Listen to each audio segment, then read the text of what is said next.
Hello friends, તમારું સ્વાગત છે આશુ હોમ કુક કિચનમાં। આજે હું બનાવવાની છું ભરેલા ગુંદાનું શાક।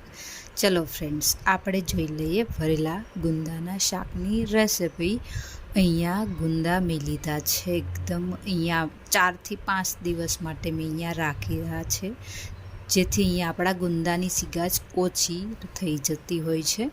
તો ફ્રેન્ડ્સ, આ રીતે મેં અહીંયા ગુંદા લઈ લીધા છે, 250 ગ્રામ જેટલા ગુંદા છે।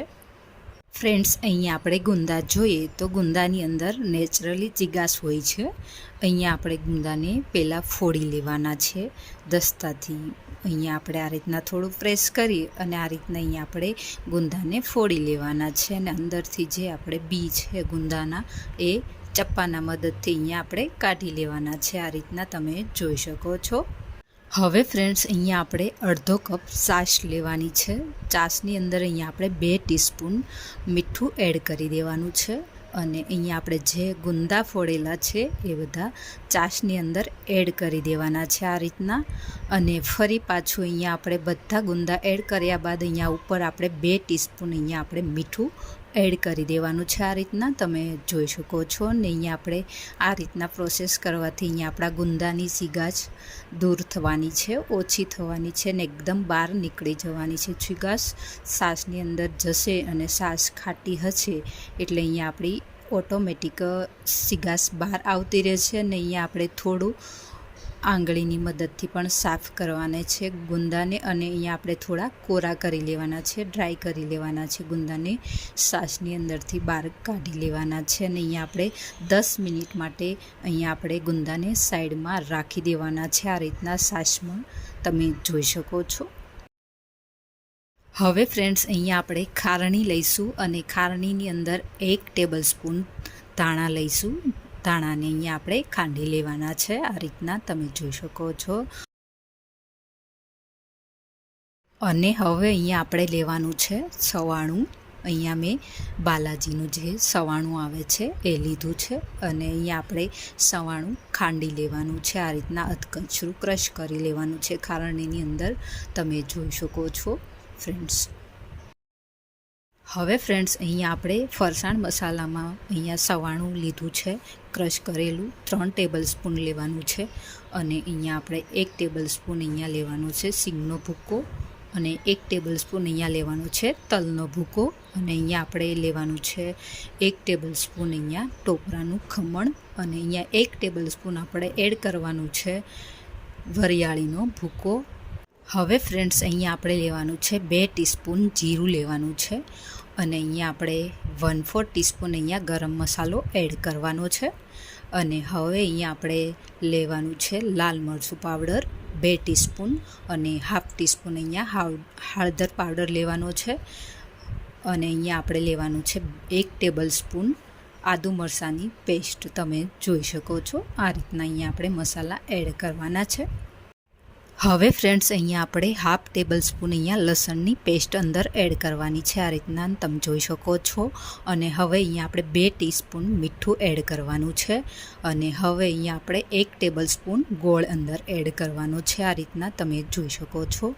અને હવે અહીંયા આપણે 2 ટેબલ સ્પૂન અંદર તેલ એડ કરવાનું છે આ રીતના, અને સરસ અહીંયા આપણે બધો જ મસાલો મિક્સ કરી લેવાનો છે, અને અહીંયા આપણે ગુંદા ભરવાનો મસાલો તૈયાર કરવાનો છે ફ્રેન્ડ્સ, તમે જોઈ શકો છો। હવે ફ્રેન્ડ્સ, તમે અહીંયા જોઈ શકો છો, અહીંયા આપણો મસાલો સરસ રેડી તૈયાર થઈ ગયો છે, અને હવે અહીંયા આપણે લીલા ધાણા એડ કરી દેવાના છે આ રીતના ઉપર। અને હવે અહીંયા આપણે કાજુ દ્રાક્ષની કતરણ લીધી છે, અહીંયા આપણે 1/2 કપ લીધી છે, તે અંદર એડ કરવાની છે આ રીતના, અંદર એડ કરી દેવાની છે મસાલામાં, અને અહીંયા આપણો એકદમ સરસ ટેસ્ટી મસાલો તૈયાર થવાનો છે। તો ફ્રેન્ડ્સ, અહીંયા આપણે હવે 1/2 લીંબુ એડ કરવાનું છે, એટલે કે અહીંયા આપણે 2 ટેબલ સ્પૂન અહીંયા લીંબુ એડ કરી દેવાનું છે, તમે જોઈ શકો છો। હવે ફ્રેન્ડ્સ, અહીંયા આપણો મસાલો સરસ તૈયાર થઈ ગયો છે, અને હવે અહીંયા આપણે બધા જ ગુંદા સરસ દબાવીને આ રીતના મસાલો ભરી દેવાનો છે, તમે જોઈ શકો છો। અને આ રીતના સરસ પ્રેસ કરી અને અહીંયા આપણે ગુંદા ભરી લેવાના છે, અને અહીંયા જેમ ગુંદામાં મસાલો ભરેલો છે તેમ અહીંયા આપણા ગુંદા સરસ ટેસ્ટી શાક લાગશે. તો ફ્રેન્ડ્સ તમે જોઈ શકો છો આ રીતના અહીંયા આપણે ગુંદા બધા જ ભરી લેવાના છે. હવે ફ્રેન્ડ્સ અહીંયા આપણે ગેસ ઉપર એક કઢાઈ રાખીશું ને એમાં આપણે 4 થી 5 ટેબલ સ્પૂન અહીંયા આપણે તેલ એડ કરવાનું છે આ રીતના. ને અહીંયા તેલ ગરમ થાય એટલે તરત જ અહીંયા આપણે 1/2 ટીસ્પૂન અહીંયા હિંગ એડ કરી દેવાની છે આ રીતના. ને અહીંયા આપણે જે ગુંદા ભરેલા છે તે અંદર એડ કરી દેવાના છે આ રીતના.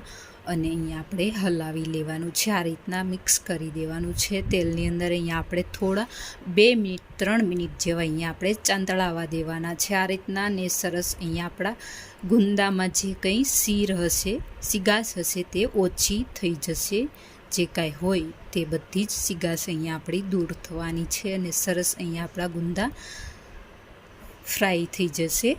તો ફ્રેન્ડ્સ અહીંયા આપણે આ રીતના થોડા કવર કૂક કરીને પણ 1-2 મિનિટ માટે કૂક કરવાના છે અને ફરી પાછું અહીંયા ચેક કરતું રહેવાનું છે, હલાવતું રહેવાનું છે. હવે ફ્રેન્ડ્સ અહીંયા 2 થી 4 મિનિટ અહીંયા આપણે આ રીતના કવર કૂક કરી લેવાના છે ગુંદાને અને વચ્ચે ચેક કરતા રહેવાના છે. 1-2 મિનિટ અહીંયા આપણે ચેક કરીને હલાવતા રહેવાના છે ફ્રેન્ડ્સ.